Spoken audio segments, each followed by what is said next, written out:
Le Crédit Agricole vous présente le Mac du Salon.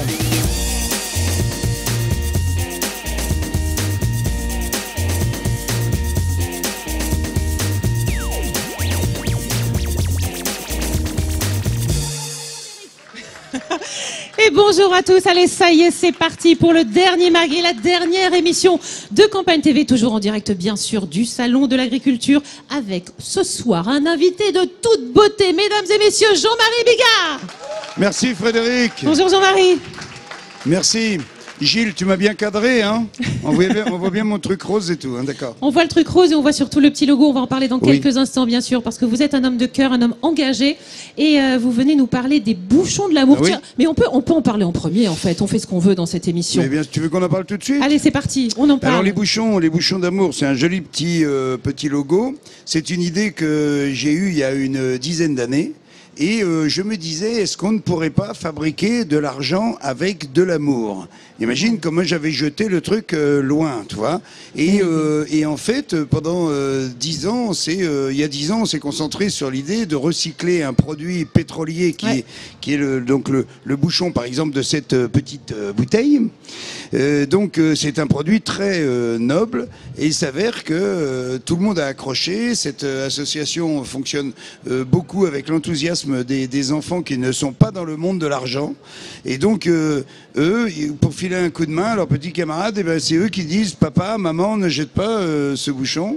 Et j'ai une chance inouïe que plus de 5 millions de personnes en France ramassent ces bouchons. Je tiens à dire avec joie que l'Italie, l'Allemagne, l'Angleterre et même les États-Unis ont trouvé ce truc formidable. Et en recyclant donc ce plastique, eh bien, on récupère de l'argent. Et avec cet argent, on fait quoi? Eh ben, on fait quoi, Jean-Marie? On fait des fauteuils roulants, c'est ça, voilà, hein, on achète notamment des fauteuils pour nos amis handicapés. Ouais. Et j'ai l'immense plaisir de dire qu'après 10 ans, nous avons acheté plus de 3 millions d'euros de fauteuils pour nos amis handicapés en ne demandant pas un centime à qui que ce soit, et avec une infime partie de nos poubelles. Ça fait quand même réfléchir. Ça fait réfléchir et c'est une super idée. Voilà, Jean-Marie, vous êtes le parrain, bien sûr, de cette association. Oui. Alors, ça permet bien sûr d'acheter des fauteuils roulants, des prothèses aussi, de former des chiens aussi, je crois, des chiens aveugles. Bon, c'est-à-dire, quand toutes les bonnes volontés se mettent à s'additionner, ça devient extraordinaire. Nous, mon association achète et sponsorise des chiens pour justement Handi Chien. Ouais. C'est extraordinaire. On a d'autres amis qui aussi sont handicapés et on s'amuse, tu vois, à faire quelque chose avec mon ami Ludo. J'ai sponsorisé un camion avec une douzaine de fauteuils dedans. Et tu sais ce qu'on fait? Non, je sais pas, dis-moi. Eh ben, tu vas voir, pour éveiller les consciences. On va dans une municipalité, par exemple, dans une ville, et des grandes villes partout, avec une douzaine de fauteuils, on met des élus dedans, et on leur dit, voilà, maintenant on va se promener toute l'après-midi en fauteuil. On va voir ce que ça fait d'être dans la rue et de voir les obstacles que les handicapés peuvent rencontrer. Hein. Exactement. C'est-à-dire, tout d'un coup, on dit, tiens, on va au distributeur là, de billets. Ah non, on peut pas y aller. T'as vu, c'est trop, ou tout ça. Ici, non, là c'est des marches, la petite place, bah non plus, le cinéma on peut pas, le théâtre non plus, et donc tout ça est formidable parce que les élus en question font vraiment des choses après. D'abord, ils ont plus de bras au bout de 2 heures parce qu'ils se disent merde, c'est dur de se déplacer dans un fauteuil. Voilà, donc tout ça, ce ne sont que des bonnes intentions accumulées. Et c'est formidable parce que nous sommes dans toutes les colonnes, nous sommes une association qui à la fois qui fait du tri sélectif et à la fois qui prouve qu'on ne se débarrasse pas, si tu veux, de la charité, entre parenthèses, en faisant un petit chèque par an. Oui, pour la bonne conscience en fait, et puis on passe à autre chose. Et on passe à autre chose. Là, c'est un geste quotidien et les enfants ont pris ça à fond et donc je suis très très fier de mon président Guy Petit et des 5 millions de bigarchons qui ramassent qui ne jettent pas le bouchon en plastique dans la poubelle. Voilà, pensez-y, hein, maintenant on ne jette plus les petits bouchons. Fini, terminé. La collecte, elle se fait comment? Où est-ce qu'on dépose ces petits bouchons? Il y a des caisses, des endroits? Il y a à peu près en France 250-260 dépôts. Ce sont des très très gentils bigarchons qui acceptent de nous fournir un local où on peut mettre les bouchons. Ensuite, on trie les bouchons et tout ça repart vers un type absolument formidable qui est en Belgique. Et la Belgique participe beaucoup aussi à la collecte et qui recycle les bouchons. Et si je te disais, Frédéric, pour te dire que tout va dans le bon sens, c'est que ce recycleur, en fait, il a changé en récoltant énormément de plastique grâce à nous. Il s'est mis à fabriquer des palettes pour les Chinois. Tu vois ce que c'est, une palette? La palette en sapin, comme vous le savez, elle tombe une fois par terre et des fois elle a 2 heures d'existence et après elle est détruite. Et lui, il les garantit 10 ans. Ces palettes, et quand elles sont abîmées, elles reviennent, il les repasse dans la machine et il ressort une palette neuve. Et ça pendant 3000 ans, si jamais on le veut. Donc voilà. C'est vraiment tout bénef partout. Une belle idée aussi pour, comme vous le disiez, le développement durable et puis bien sûr pour nos amis handicapés. Merci Frédéric, tu es adorable de me recevoir, tu sais. Tu fais quoi après? Écoute, on va boire un coup quand même parce que c'est la dernière, comme tu le sais. Du coup, je te tutoie. Hein, voilà, mais oui, tu peux on va le faire comme ça. Donc, tu as déjà eu un rapport avec un vieux? Attends, je réfléchis. Ça dépend, c'est quoi un vieux? Parce que attends, tu viens de fêter quand même tes 25 ans de carrière au Grand Rex. 30 ans. T'es 30 ans et t'es 60 ans. À moins que ce soit l'inverse. 60 ans, mais 60 ans, c'est jeune, tu as raison. C'est jeune, c'est pas vieux. Non, j'ai fait pire, t'inquiète pas, il n'y a pas de problème. Mais on peut en parler après, il n'y a pas de souci. D'accord. Ouais, ce sera avec grand plaisir. Frédéric. On garde chaleureusement, tu vas voir le contact qui va se rapprocher pendant cette émission. Alors, je disais, on ne te présente plus selon la formule consacrée. Tu as bourré Bercy avec beaucoup de talent. Tu as fait le Stade de France, 50 000 personnes. 52 000.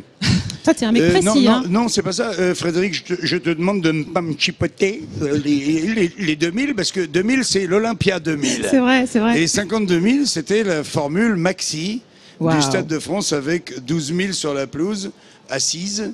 Ce qui se fait très rarement, et donc 42 000 autour. Il y a moyen de faire plus grand, à ton avis, Jean-Marie? Oh, je sais pas, mais c'était un kiff que je me suis oui, je pense, fait. Toi, je me suis fabriqué un souvenir énorme. Je me suis donné une médaille formidable. C'est mon Stade de France. Tu t'es fait bien plaisir. Tu sais, on pourrait imaginer quand même que tu fasses ça au Salon de l'Agriculture l'année prochaine. Bien sûr. On n'a pas encore les chiffres de cette année, mais 700 000 personnes l'année dernière sur 10 jours, bien évidemment. Magnifique. Mais on peut peut-être prévoir quelque chose pour garder le contact. Mais je pense d'ailleurs que ça va se faire. Il faut impérativement, à un moment, tu vois, d'ailleurs en septembre, il va y avoir un salon des CE. C'est la première nuit des CE. Et tout d'un coup, on va rassembler énormément de gens et donc de comités d'entreprise, et il y aura des parties de spectacle, des petits bouts, des petits quarts d'heure et des tas de gens qui vont venir faire un quart d'heure de spectacle. C'est très novateur. Alors, on n'est plus en 2014, on est en 2015. On a un scoop, ami de Campagne TV, et je te remercie de nous l'avoir gardé bien au chaud. Il paraît que tu fais un nouveau spectacle, Jean-Marie. Oui. Au mois de novembre, au Folies Bergère. Mesdames et messieurs, vous êtes sur Campagne TV, le premier qui zappe ses 2 claques. Oui, minimum, hein, et ça, je vais vous annoncer pour la première fois à la télévision que, effectivement, je vais jouer au Folies Bergère, mon 10e spectacle, et je vais faire, tiens-toi bien, mon spectacle en femme. Pardon. C'est-à-dire, oui, je vais être en femme. D'ailleurs, vous verrez l'affiche dès avril. J'ai une énorme paire de nichons sur une veste. Et donc je pense que ça va provoquer un réflexe reptilien. Tu crois? Ouais. Et oui, parce que tu passes devant une affiche, tu vois la gueule de Bigard et tu vois des nichons. Il y a quand même un truc, tu vois. C'est troublant, donc, mais ça peut fonctionner. Hein, oui, c'est extrêmement troublant. J'ai essayé déjà mes nichons un petit peu. Je n'arrête pas de les caresser. Je trouve ça extraordinaire. C'est agréable. Et hein, je pense que cette idée, dans un spectacle donc de Jean-Marie Bigard, de donner la parole aux femmes, eh bien, j'espère être la vengeresse. J'espère être le Zorro de toutes les femmes dans ce spectacle, car je vais prendre leur défense. Regardez-moi bien, je vais prendre la défense des femmes avec la même truculence que j'ai utilisée jusqu'à maintenant, remplie de testostérone pour magnifier les hommes. Et bien là, je fais l'inverse, Frédéric. Tu es la première à le savoir. Et nos amis qui nous regardent. Ah oui, là vraiment, c'est un scoop que partage Jean-Marie avec nous. Merci beaucoup. Je suis sûre que tu vas être magnifique en femme. Et on a hâte de venir te voir aux Folies Bergères. Rassure-moi, ce ne sont pas des vraies prothèses. Tu n'as pas passé le cap quand même de l'opération. Ce sont tu veux dire des vrais seins. Ce sont des vraies prothèses, oui. Des vraies prothèses, mais que tu vas enlever au bout d'un moment quand même. Oui, je vais pas faire la vraie opération, mais ils sont plus vrais que nature. Il faut qu'ils bougent, il faut qu'ils soient bien. Je m'occupe de ça. Je vois de quoi tu veux parler, Jean-Marie. Alors, on va tout de suite commencer ce mag avec notre première chronique. À votre service, s'il vous plaît. C'est parti.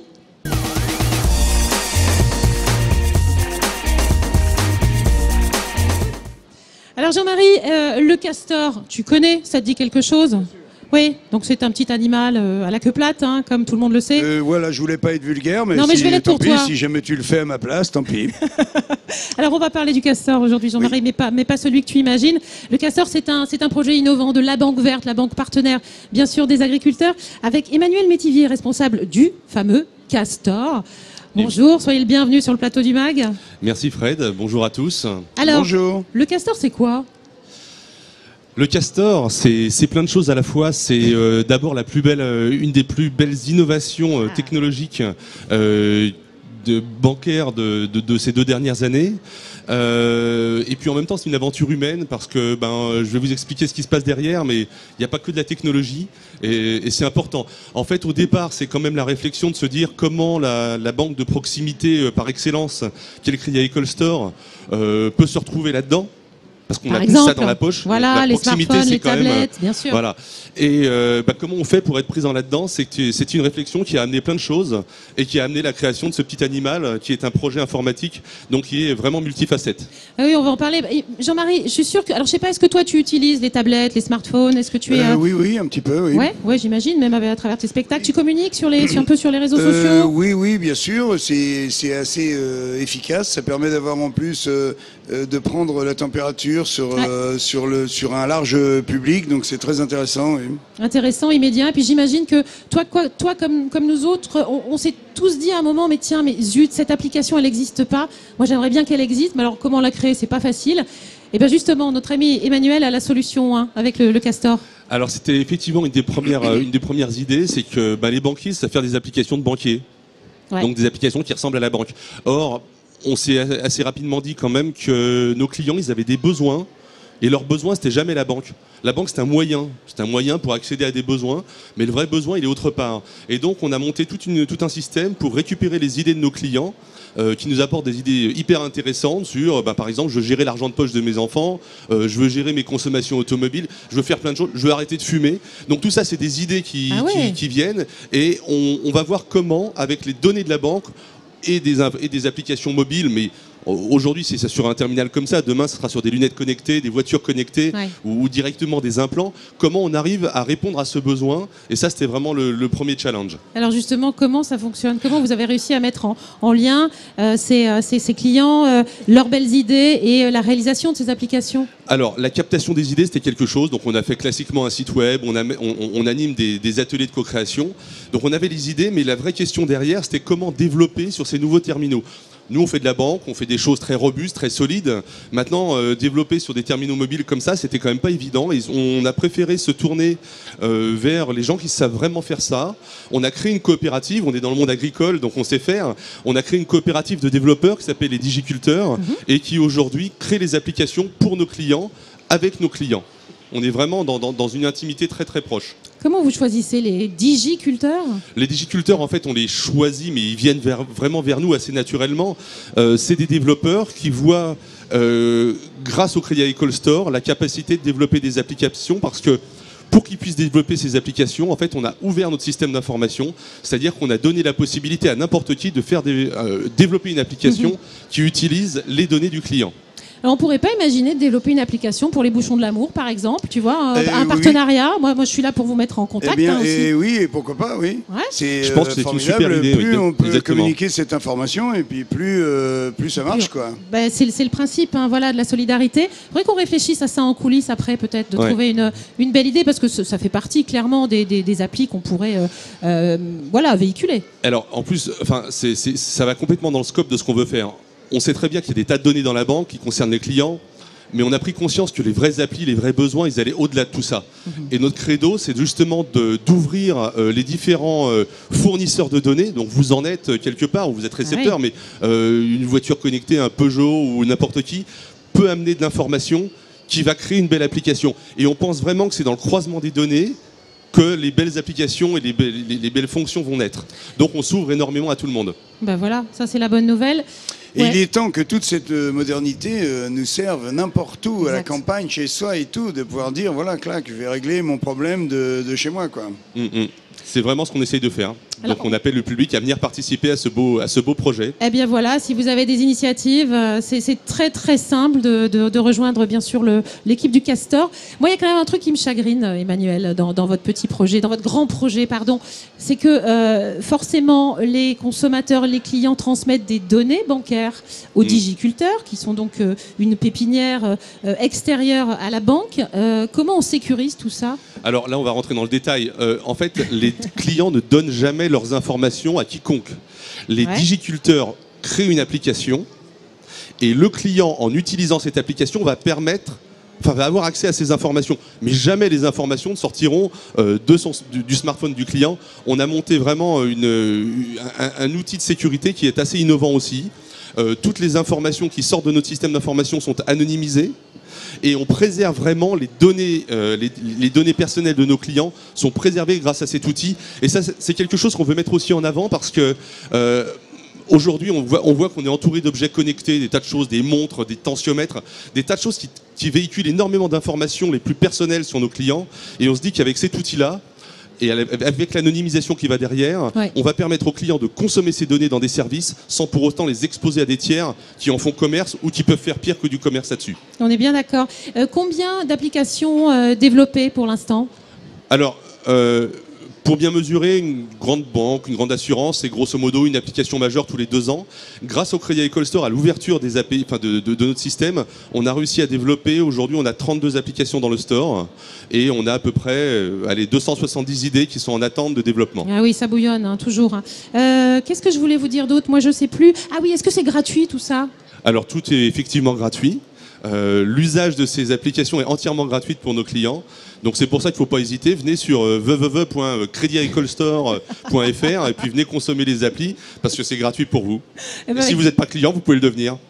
Ça s'appelle de la publicité directe. Exactement. Non mais il l'a vachement bien fait. Hein. Il est là pour ça. Il le fait. Ouais, et puis voilà. Et puis on pense bien sûr aux petits bouchons d'amour. Il y a peut-être quelque chose à faire de ce côté-là. On va y réfléchir ensemble. Hein. Ok, Jean-Marie. Merci beaucoup, Emmanuel Métivier. Merci d'être passé nous voir sur le plateau du MAG. Merci, Emmanuel. On garde le contact. Hein. Pas de souci. Mais pas trop quand même. Attention. Moi, je suis jalouse. Hein. On se calme. Bon, on va partir en duplex maintenant, Jean-Marie, au cœur du salon avec notre envoyé spécial Julien. Ah, d'accord. Avec Julien, on va le retrouver là, Julien. Ouais, on va le retrouver tout de suite. Allez, c'est parti.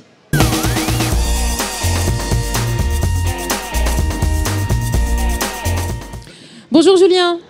Bonjour Frédéric, bonjour Jean-Marie. Hey, salut Julien, tu vas bien ? Très bien et vous ? Ouais, super.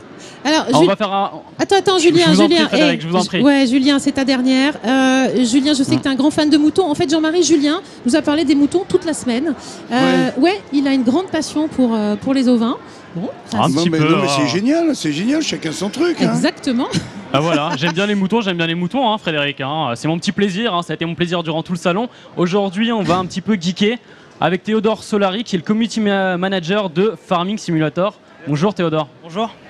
Alors Farming Simulator, c'est un jeu de simulation d'agriculture, d'élevage. Vous pouvez nous en dire un peu plus ? Donc Farming Simulator, oui, c'est un jeu d'agriculture d'élevage qui est sorti le 30 novembre dernier sur PC et qui sort le 15 mai prochain sur toutes les nouvelles plateformes, toute la next gen et toute l'ancienne gen. Alors je sais que ça existe depuis déjà quelques temps. Ça a commencé quand exactement l'histoire de ce jeu ?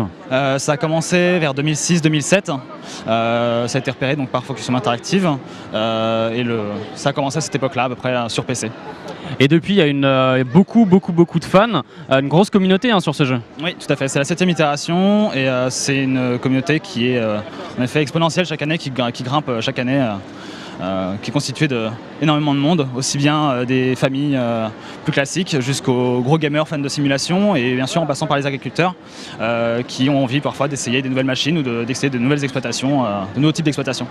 Alors Jean-Marie, Frédéric, vous savez peut-être pas exactement pour les néophytes, c'est quoi exactement ce jeu ? Il s'agit de quoi ? Il faut faire quoi dans ce jeu ? Alors dans ce jeu, vous créez votre propre exploitation agricole.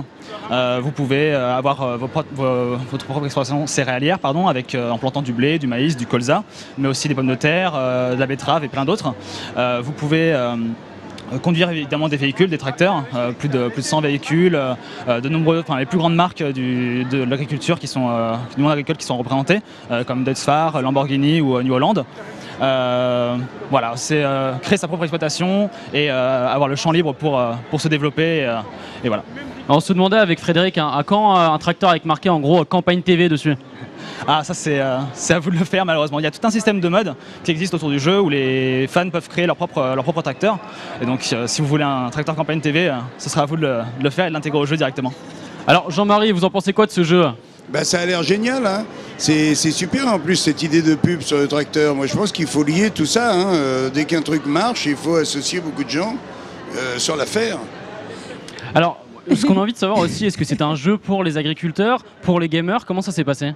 Comme je vous l'ai dit juste avant, c'est vrai que c'est un jeu qui touche énormément de monde, tout le monde à la fois en fait. C'est pas un jeu, pour une fois, ça change un peu du jeu de guerre, du jeu de combat. On apprend énormément de choses sur le monde agricole.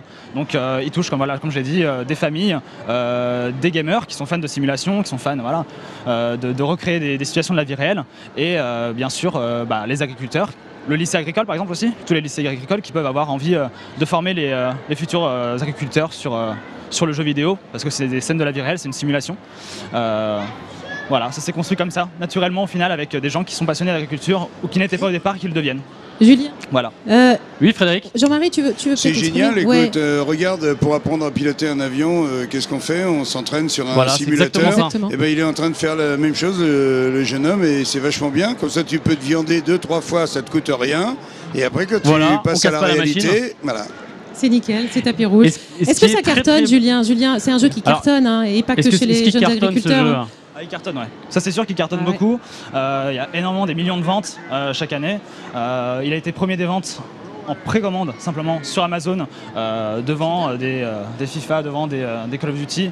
Il est encore très haut placé dans les ventes sur la plupart des plateformes sur lesquelles il est en vente. Voilà. Il faut le dire, hein, l'éditeur est français.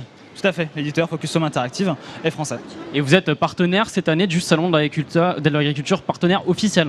Tout à fait, on est présent depuis plusieurs années sur le Salon de l'agriculture, mais c'est la première année où on est partenaire officiel. On a plusieurs stands, précisément 4 stands répartis avec 20 machines au total. Et si Jean-Marie et Frédéric veulent jouer, il faut faire comment alors? Donc à venir, ils viennent nous demander, je serais ravi de leur apprendre. Pardon? Et quelle console?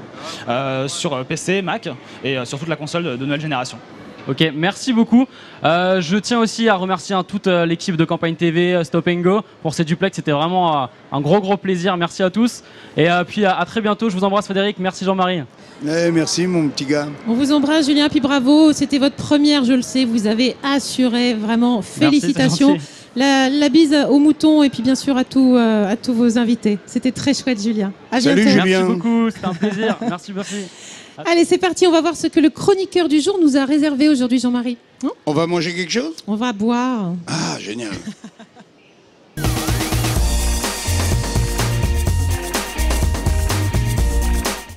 Jean-Marie, je vous présente Ignace Manca, directeur des rédactions et de Détour en France surtout. Bonjour, enchanté. Bonjour, Voilà. enchanté. Détour en France, c'est un Bonjour, magazine. Frédéric. Bonjour, cher Ignace, ravi de vous retrouver. Détour en France, c'est un magazine en fait qui parle du patrimoine français, touristique, voilà, qui nous fait découvrir à chaque fois de jolis plans de notre beau pays. D'ailleurs, je crois que vous êtes originaire de la région de Troyes, Jean-Marie. Oui, je suis champenois. Alors donc je ne l'ai pas fait exprès, Jean-Marie, mais je vais parler de votre région. Ah bah super. Ah bah génial. Et c'est super, vous allez peut-être nous dire quelque chose de complémentaire et peut-être Eh ben que non, vous non, connaissez le village duquel je vais parler. Mais c'est tout à l'heure. C'est tout à l'heure, ouais. Alors, on va pas commencer par la Champagne, on va commencer par un autre coin Oui. de France. Alors moi, je vais vous parler de quelque chose qui cartonne aussi. On a vu un jeu qui cartonne, c'est le no-tourisme et le spiritourisme. Alors le no-tourisme, c'est le tourisme autour du vin, parce que le vin, c'est agréable de le boire, mais c'est agréable aussi de le regarder. C'est des beaux paysages, c'est des belles exploitations, c'est des belles personnes qui aiment ce qu'elles font. Et le spiritourisme, c'est la même chose, mais pour les spiritueux. Ah oui, et ça, on va commencer par ça, parce que c'est assez étonnant. C'est assez étonnant parce que dans le cognac, c'est un assemblage de plusieurs crus.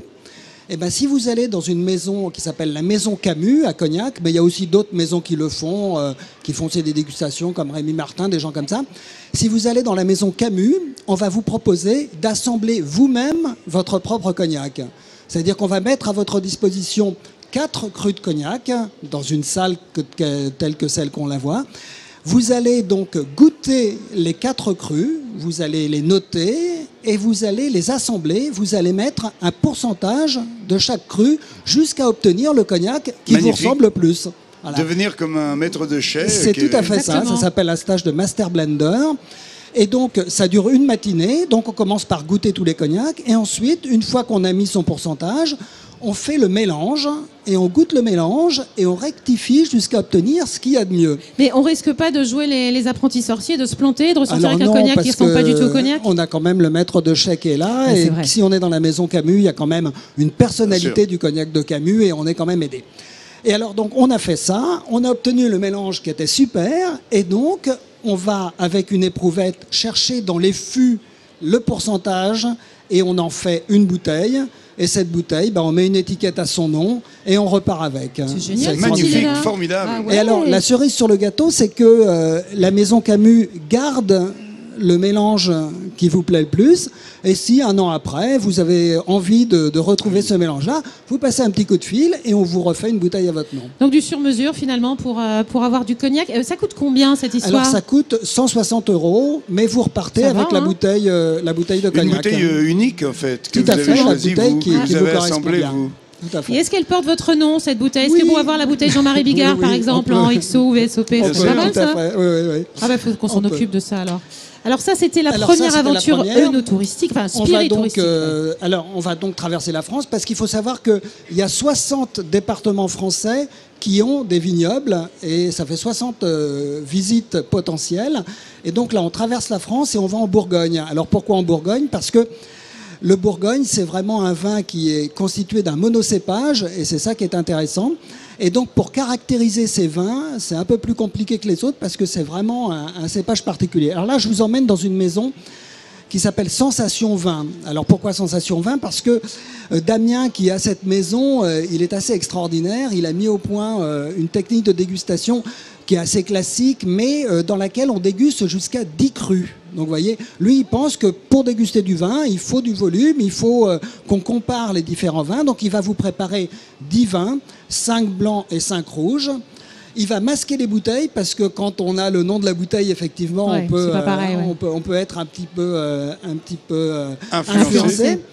Et donc, ça dure soit une matinée, soit un week-end, en fonction de ce que vous faites. Vous pouvez déguster des grands crus ou d'autres vins. En général, donc, il y a une gradation. On commence souvent par les rouges, donc on commence par déguster les 5 rouges, et puis après on déguste les 5 blancs. Bien sûr. Il paraît que c'est mieux, parce que Ben, la bien transition sûr. du rouge au blanc, Ah je ne oui, savais pas. Mais... rouge après blanc, tout fout le camp. Blanc après rouge, rien ne bouge. Merci Je sais Jean-Marie. pas ça. Et donc dans cette matinée, on commence d'abord par bien comprendre ce que c'est que la dégustation, bien caractériser les goûts, parce que c'est pas très évident de mettre des noms sur des sensations. À l'aveugle, oui, c'est difficile. Oui. hein. Et Ouais. donc ensuite, on a les 3 phases de la dégustation. Hein. D'abord le côté visuel où on regarde la turbidité, la couleur, la La quoi? transparence. La turbidité La turbidité, Qu'est-ce que c'est c'est si le mélange est très dense ou s'il est très transparent. C'est ça la turbidité.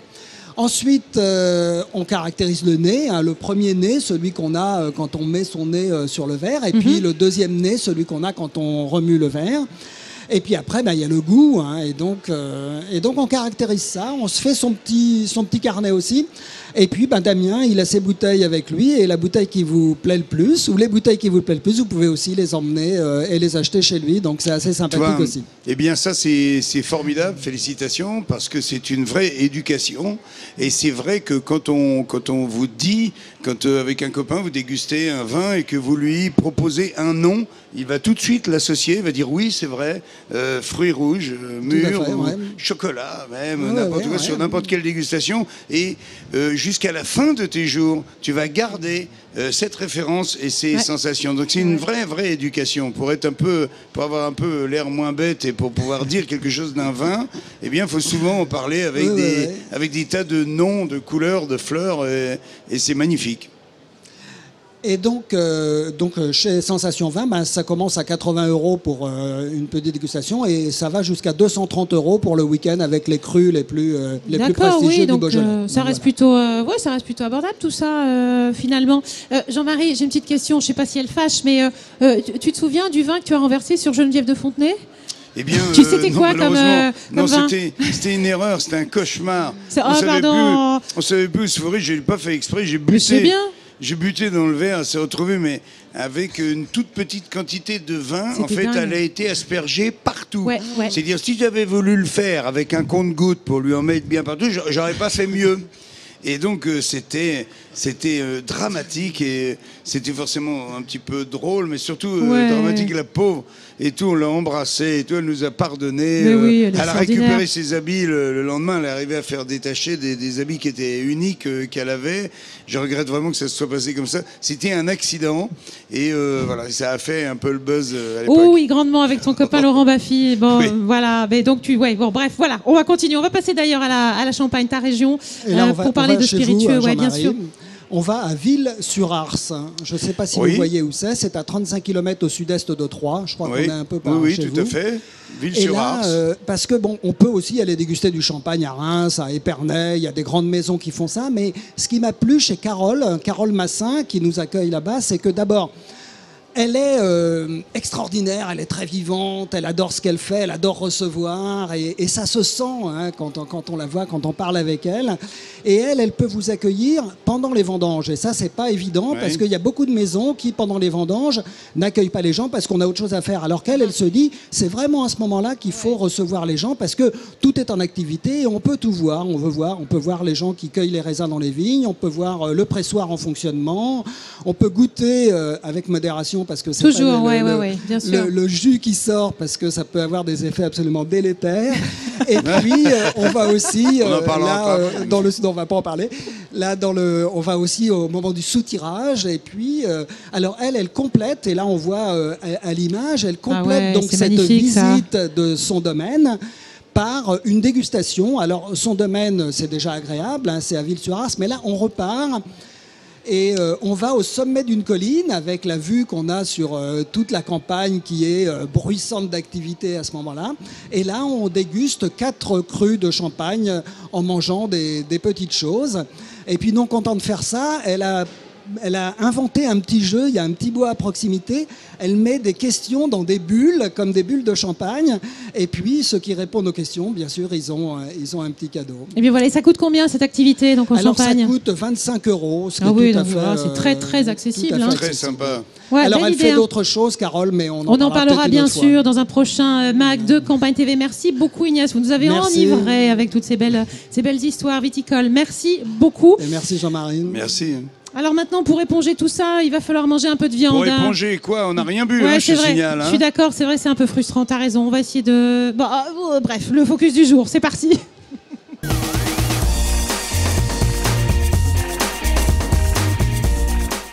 Jean-Marie, ton papa, il était charcutier. Oui. Ouais. T'as suivi un petit peu ça. Enfin, est-ce qu'il t'a fait pénétrer dans je dirais, dans les cuisines ou... Non mais bien sûr. D'abord côté enfant, comment l'alchimie de la cuisine fascine les enfants. C'est pour ça qu'ils viennent regarder les choses qui cuisent. Tout, ils sont fascinés par tout ça. Et moi, je partais à l'école avec une petite tranche de boudin froid, par exemple, ou de saucisson à l'ail, ou de saucisson fumé, parce qu'il y avait le fumoir qui était là dehors, et mon père faisait tout à la main. Et je nettoyais les boyaux qui servaient à fabriquer évidemment les andouillettes, mais mon père était le roi de l'andouillette, et donc j'ai des souvenirs d'enfants merveilleux, quoi. Apparemment. Alors on va continuer de parler viande avec notre invité Michel Dereau. Bonjour Michel. Bonjour Frédéric. Alors vous êtes directeur de recherche à l'INRA Clermont-Ferrand. Oui. Ça c'est chez moi. Hein. Ah bah, on s'était jamais vu encore jusqu'à présent, mais enfin, on pourra peut-être se revoir. Ah ben voilà, on va aussi garder le contact avec Michel. Et c'est aussi voilà, le fief de notre ami réalisateur Mathieu Besset et de mon papa qui est là. Je sais pas où il est mon papa, je crois qu'il est dans le car régie. Je t'embrasse mon petit papa. Voilà. Alors aujourd'hui on va parler bien sûr on va se poser la question qui fait débat depuis quelques années. Jean-Marie, faut-il continuer à manger de la viande ? Voilà. Est-ce que c'est une question que tu te poses, toi tu vois, Oui, enfin, je me la pose un petit peu. Forcément, tu te dis, ce serait peut-être bien que la terre entière soit végétarienne, mais c'est pas très facile. C'est aussi dans notre culture. Les Indiens sont 1 milliard normalement végétariens, puis quand on pioche un peu, c'est pour ça qu'il y en a une bonne moitié qui mange quand même de la viande. Bah ouais, bien sûr. Viande. Voilà, c'est un éternel problème. Éternel problème sur lequel l'INRA réfléchit beaucoup pour plusieurs raisons, d'ailleurs plusieurs problématiques. Oui, parce que cette question, elle soulève des interrogations, elle fait débat. D'abord au niveau du bien-être animal, Michel. Oui, alors pour le bien-être animal, c'est sûr qu'il y a des gens qui ne veulent pas manger de viande parce qu'ils ne veulent pas qu'on tue des animaux. Ouais, c'est ce que disait Jean-Marie. Bah là, voilà. c'est parfaitement leur droit, hein, et ça, je comprends parfaitement. Maintenant, pour reprendre la question, faut-il manger de la viande? Bon, on peut ne pas en manger, bon, pas de problème, mais c'est dommage de se priver quand même de quelque chose qui a beaucoup d'avantages sur le plan nutritionnel. Alors, on dit c'est absolument indispensable de manger de la viande. C'est pas totalement indispensable. Il y a qu'un composé qui est présent uniquement dans les produits animaux, qu'on ne retrouve pas dans les produits végétaux, c'est la vitamine B12. À part ça, la viande a d'autres qualités, riche en fer, assimilable, riche en protéines. Bon, enfin, ça serait vraiment dommage de s'en priver. Il n'y a aucune raison de ne pas le faire, hein. Aucune raison de ne pas le faire, bien sûr. Après, l'idée, c'est de manger de la bonne viande, de bonne qualité, et de ne pas manger n'importe quoi. Oui, Hein c'est parce sûr. qu'il y a Alors, aussi il y a des bonnes choses, mais il y a aussi des mauvaises choses à ce niveau-là. Des mauvaises pas choses. Pas tant que ça, ouais, vous allez dire. Quand même, ça évolue. Il y a de plus en plus de viande avec des labels. Il y a beaucoup plus de surveillance de la viande qu'il y avait autrefois. Alors bien sûr, il y a eu le fameux problème de la viande de cheval. Voilà. Là.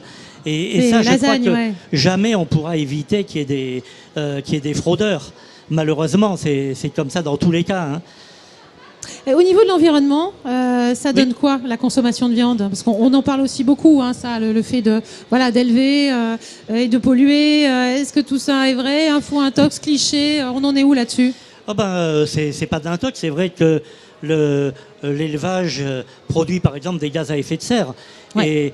Et là, ce qu'on peut dire quand même, c'est que c'est beaucoup mieux qu'autrefois, parce qu'autrefois, il y a 2 siècles, l'élevage c'était 100% des gaz à effet de serre produits par l'homme. Parce que bien sûr, il n'y avait pas de transport, pas d'industrie. Et donc, vous voyez le progrès qu'on a fait. Là, on est à moins de 20% pour toute l'agriculture. Donc, c'est nettement mieux. Non, mais blague à part, on a quand même stabilisé... Enfin, tous les secteurs de l'économie font des efforts pour diminuer les gaz à effet de serre. Et nous, on en fait aussi. Il y a encore des progrès à faire, c'est sûr. Il y a encore des progrès à faire, oui. Et puis, alors, moi, j'ai entendu parler d'un truc incroyable. Jean-Marie, je sais que tu aimes bien tout ça, toi. La viande artificielle, est-ce que tu en as déjà entendu parler de ce truc-là? Oui, j'ai entendu parler. Tu vois, j'ai hâte de goûter parce que c'est très cher. Hein. Oui, d'abord, c'est très cher. Peut-être qu'on trouvera un autre moyen de se nourrir. En tout cas, moi, pour être ami avec des grands chefs de cuisine, il y en a quelques-uns qui se sont risqués, hein, qui se sont dit, allez, je vais faire une saison complète végétarien. Et puis, tu sais ce qu'ils m'ont dit à la fin? Non. C'était intéressant, fallait se battre, fallait trouver des goûts, des épices différentes, des trucs. Et au bout d'un moment, ils ont dit, mais on se fait chier. Ben, c'est ça, hein. Petit côté triste. Hein, ouais. C'est-à-dire que c'est très difficile de faire des jolis goûts et de la très bonne cuisine sans viande aussi. Sans viande, hein. Voilà. Alors, cette viande artificielle, vous pouvez nous expliquer ce que c'est? Ça m'a l'air juste incroyable. Et je voudrais savoir ce que vous en pensez, vous, Michel, oui. surtout. Enfin, moi, ce qui m'a surpris, c'est que quand il y a un chercheur hollandais qui a fait déguster devant plein de caméras télévision, mais pas campagne TV d'ailleurs. Ah non. Dommage pour le scoop, il a fait déguster un steak de viande artificielle qui coûtait 250 000 euros. Le steak, hein, le steak, mais ça va baisser, vous inquiétez pas, ça va baisser. Ah ben on est rassurés alors, ça va baisser. Ce qui m'a surpris, c'est que... Si on pouvait s'approcher des 100 000, franchement, ce serait mieux pour nous. C'est que cette idée a été défendue par des protecteurs de l'environnement, ce qui m'a beaucoup surpris. Parce que pour faire de la viande artificielle, donc on cultive des cellules de muscles de bovins. Ouais. On les cultive en leur donnant comme source à manger des microalgues. Et puis, il faut des hormones, des facteurs de croissance. Il faut bien sûr, pour que ça tienne le coup, des antibiotiques. Et puis ensuite, on texture tout ça, on passe dans une machine pour faire quelque chose qui ressemble à un steak. Donc, si vous voulez savoir ce que j'en pense, je me dis quand on ne veut pas manger de viande, eh ben, on mange des protéines de soja transgéniques. Hein, oui, voilà, oui, c'est ça. Chose. Ouais. Enfin, il y a des très bonnes protéines végétales, mais pourquoi aller chercher de la viande artificielle qui n'aura jamais le même goût? Ça, je me demande pourquoi. Eh bien, merci beaucoup, Michel Leroux, d'être venu nous voir sur le plateau du Merci, MAG. Michel. Merci Frédéric. Bon retour. Merci Jean-Marie. Et puis, bah, voilà, on va manger de la viande, mais de la vraie et de la bonne. Hein. Voilà, on va Oui. continuer à faire ça, bien évidemment. Oui. Je te propose maintenant de découvrir un petit film dans le film du jour. Hein, c'est comme ça que ça s'appelle, c'est logique. C'est parti.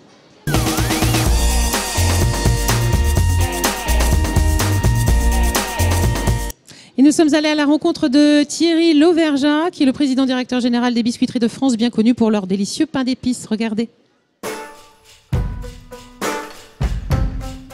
Thierry Lauvergeat, donc président directeur général de Biscuiterie de France. Alors le pain d'épices ici, c'est pas un hasard, hein, donc en fait la région centre c'est sans doute l'un des berceaux du pain d'épices, si ce n'est le berceau du pain d'épices. À cela deux raisons essentielles, puisque donc les deux raisons c'est les matières premières. Donc la première c'est la farine, donc la Beauce, grenier de la France, donc n'est pas loin, et donc c'est vrai que par rapport à l'utilisation de cette farine, que ce soit farine de froment ou de farine de seigle, donc qui rentre dans la composition du pain d'épices, donc là on avait vraiment une matière première donc très très rapidement disponible. Et ensuite la deuxième raison c'est que la région centre donc, a toujours été donc très fortement productrice de miel. Pour les mêmes raisons d'ailleurs que la première, c'est-à-dire que le miel de colza et de tournesol donc, était donc, récolté en très grosse quantité. Et donc les grosses quantités de miel et la farine à proximité, donc, et notamment pour utiliser les surplus donc, de miel qui étaient à l'époque disponibles, ont donné donc, naissance à plusieurs initiatives donc, de fabrication à la fois de pain d'épices, mais également d'autres produits comme la nonnette, donc, qui est fabriquée aussi en région centre.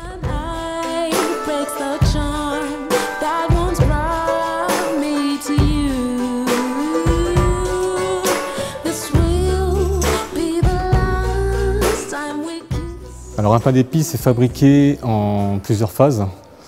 La première, c'est la fabrication des pâtes mères. Donc ça consiste à mélanger la farine avec le miel et un peu de sirop. Donc cette pâte, on va la laisser reposer une vingtaine de jours en moyenne. Ensuite, on la reprendra pour faire notre recette, enfin les différentes recettes. Ensuite, passera la cuisson et découpe et emballage derrière. Biscuiterie de France développe 10 recettes à sa marque. Du pain d'épices classique au pain d'épices 25, 30 et 55% miel, mais également des pains d'épices au miel avec des inclusions, pépites de chocolat, pommes cannelle, gingembre, écorce d'orange. Et elle développe également pour ses clients des recettes un peu plus originales, pain d'épices chocolat orange par exemple, ou myrtille cranberry.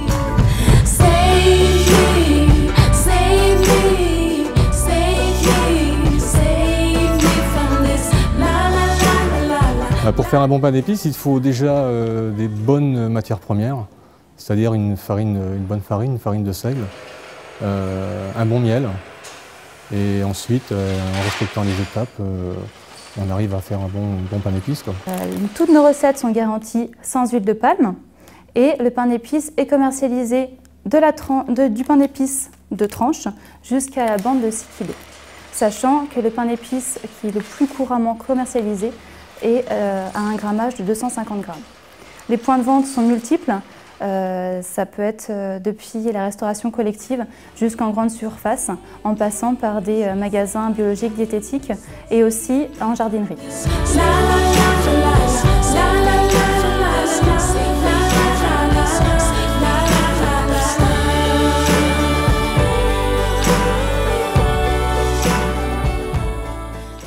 Bah alors Jean-Marie, je vous sens ému devant ces pains d'épices. Ah, j'étais ému devant le pain d'épices. Ah bah alors Mais c'est toutes les saveurs de ma jeunesse aussi, ouais, de l'enfance. Hein. Ouais. Ah oui, hein. Eh ben oui, tu vois, moi on parlait de viande tout à l'heure et tout, et des gens qui vont dire ah ouais, non, c'est pas bien tout truc, mais moi encore une fois, je suis fils de charcutier, on allait tuer le cochon, on arrivait à 6h du matin.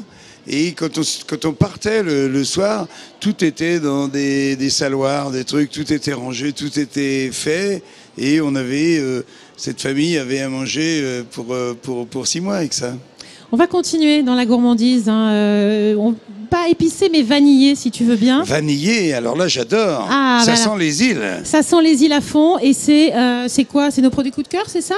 Bah voilà, et allez, c'est parti.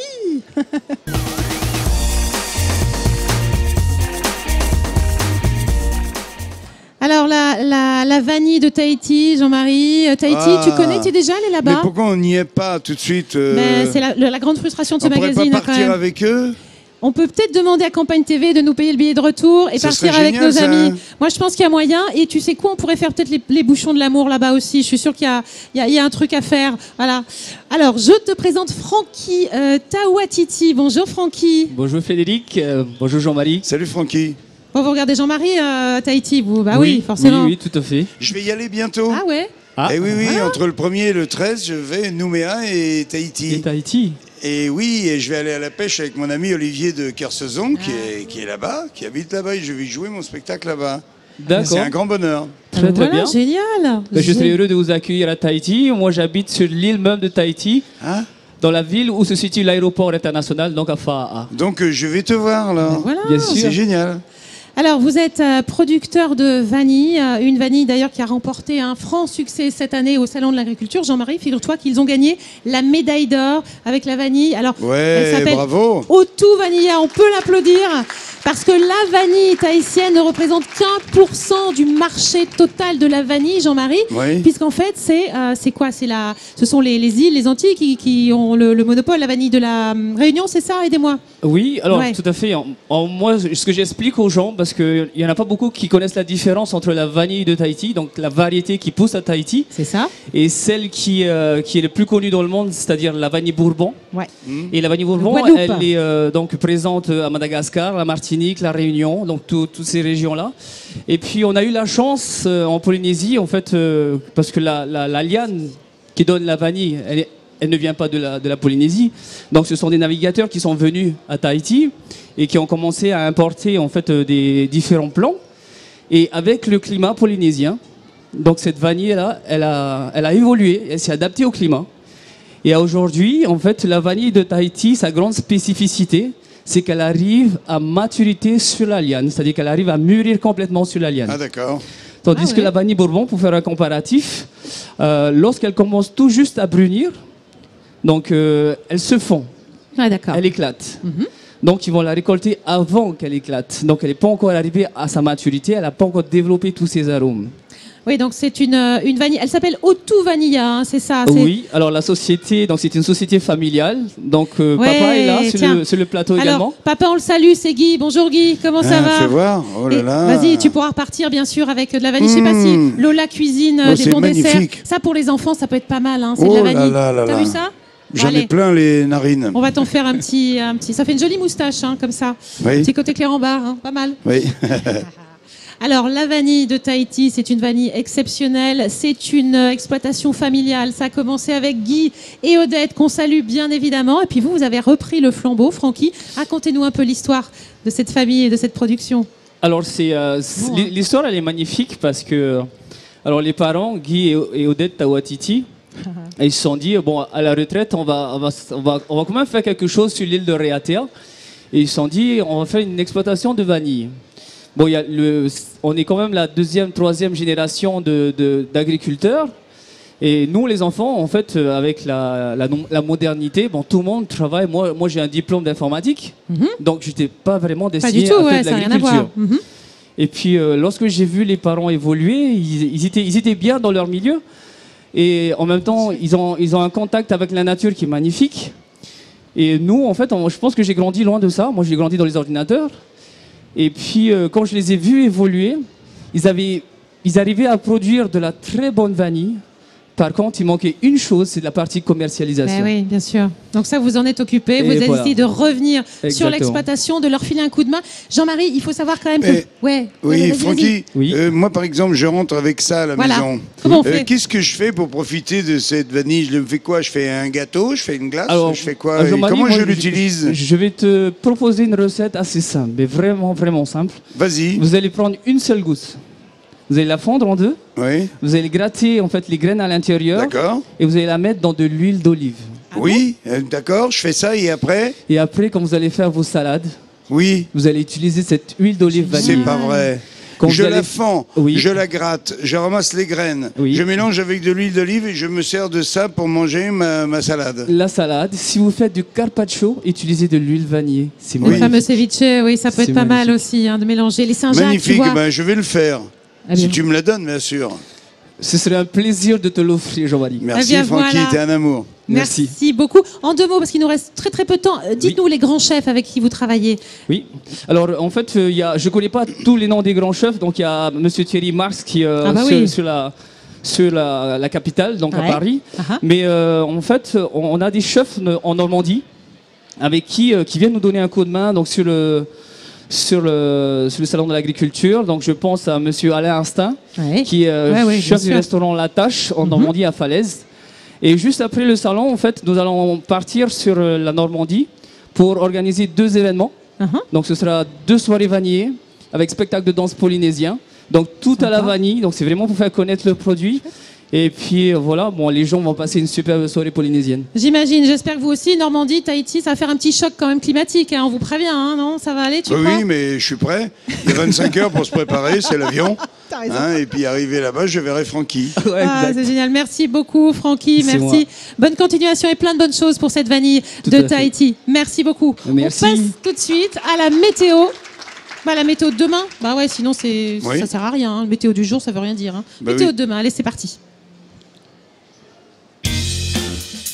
La météo vous est présentée par Pleinchamp.com. Bonjour à toutes et à tous, aujourd'hui c'est notre dernière météo des régions ensemble au Salon de l'Agriculture de Paris. Aujourd'hui nous allons terminer en beauté en mettant en avant la région Bourgogne. Et aujourd'hui je suis avec François, éleveur de charolais. Et aujourd'hui François a été primé pour son taureau. Alors François, dans quelle catégorie ? Donc j'ai été primé taureau Escudo. Je vais commencer par présenter Escudo, un taureau de 6 ans qui pèse 1655 kg. Donc il a fait un 3e prix dans la 4e section. Donc c'est un taureau que c'est une fierté pour moi de participer au Salon de l'Agriculture parce que j'adore mon métier tout simplement. Et puis de représenter la race au niveau national, c'est quand même important. Une race qui représente 1 700 000 animaux charolaises. Donc en France, la première race de France, voilà. Et pour vous, c'est une fierté de participer au concours, c'est important ? C'est très important. D'abord, déjà, c'est quand même un concours qui est reconnu au niveau national, qui représente bien la race. Et en plus, si on est bien primé, il peut y avoir des retombées économiques importantes sur l'exploitation. Voilà. Et vous élevez les taureaux pour faire de la reproduction, en quoi ça consiste ? Alors, en quoi ça consiste ? Donc, je suis éleveur de charolais, naisseur, engraisseur et sélectionneur. Alors, c'est-à-dire que je fais naître tous les veaux, environ 90 veaux par an. Donc, parmi ces veaux-là, il y a les femelles que je garde pour la reproduction sur ma ferme. Une partie des mâles qui servent à la reproduction que je vends à des éleveurs à des éleveurs régionaux et nationaux. Et ce qui ne convient pas à la reproduction est engraissé sur l'exploitation et abattu à l'âge de 20 mois, entre 20 et 24 mois. Voilà. Et est-ce que vous savez le temps qu'il va faire chez vous demain en Bourgogne ? Alors là, je n'ai aucune idée. Je suis au milieu du salon avec une foule. On se croirait dans une fourmilière. Donc je ne peux pas vous dire le temps. Eh ben moi, je vais vous le dire. Dimanche matin en Bourgogne, ce sera de la pluie. L'après-midi, on retrouvera un temps plus sec, un ciel encore encombré. Et côté température, les maximales seront comprises entre 9 et 12 degrés. En France maintenant, dimanche matin, des précipitations seront à craindre. Et sur les massifs montagneux des Alpes, elles seront neigeuses. En région PACA et en Corse, le temps sera plus sec avec même de belles éclaircies. L'après-midi, le temps restera inchangé, sauf sur le nord du pays où le soleil devrait réussir à pointer le bout de son nez. Les maxima avoisineront 10 degrés à Lille, 14 à Bordeaux et 12 à Strasbourg. En tout cas, pour moi, ce fut un plaisir de partager cette semaine avec vous et je vous dis à l'année prochaine. C'était la météo avec Pleinchamp.com. Voilà, merci beaucoup Anne-Sophie Le Sage. C'est déjà la fin de cette émission. Je voulais te remercier Jean-Marie. C'est moi qui te remercie, Frédéric. Tu as tellement été un amour. On a parlé de notre association des bouchons, c'est formidable. Ouais, t'as un petit truc sur le menton, voire même un gros truc, les bouchons d'amour. Je le retirerai après. Tu fais comme tu veux, ils sont là d'ailleurs, ils sont dans le public, on les salue. Continuez, allez-y, il faut récolter plus de bouchons pour pouvoir acheter des fauteuils roulants et bien sûr du matériel pour nos amis handicapés. Je te remercie. On te retrouve au mois de novembre au Folies Bergères pour ton nouveau spectacle. Oui, nous les femmes. Nous les femmes, je vais être en femme et je vais prendre la défense des femmes. On compte sur toi. Avec grand plaisir. Merci beaucoup en tout cas. Je voulais remercier bien sûr tous nos amis qui nous ont aidés à... Oh là là, attention, il y a des petites choses qui arrivent. Campagne TV. Ah, bon, merci à tous. Merci bien sûr à Campagne TV. Aux équipes de Franck Broca, Stop & Go, à Mathieu Bosset, notre réalisateur. T'as déchiré ta race, mec, c'était génial. Télévista, bien évidemment. Alors, c'est pas facile parce que j'ai un petit truc. Je voulais dire bien sûr merci à Olivier Allemand, notre directeur de Campagne TV, Alexandra Thierli, Danilo Centi, sans qui cette émission n'aurait pas lieu, ma chérie. Je te remercie, t'as assuré toi aussi. Yentel aussi, Criado, Julien Rosburger qui était en duplex tous les jours. Qu'est-ce qu'on a dit d'autre? Stéphanie Minck, bien sûr, toute leur équipe, Télévista, Anthony, Ludmilla, Jérôme et Denis. Ça y est, c'est fini, c'est un plaisir d'animer cette émission en direct du Salon international de l'agriculture. On termine en musique avec une chanteuse corse. Je vous laisse en compagnie de Jean-Marie. Prenez bien soin de vous, à très bientôt.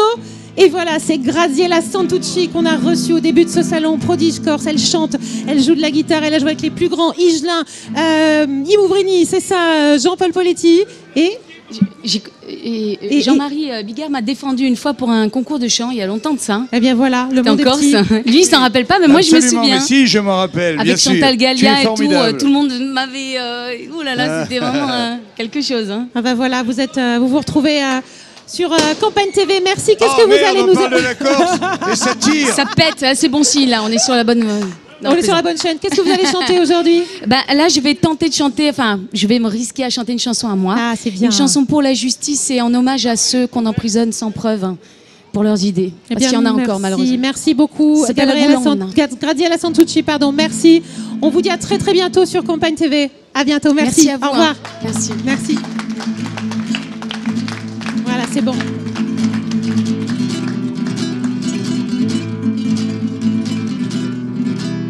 Inedaliste brigio e di saviezza è nato un gio per Gabriele so montagne un signore radigia ma per causa di ingiustizia un pastore diventato ed l'umano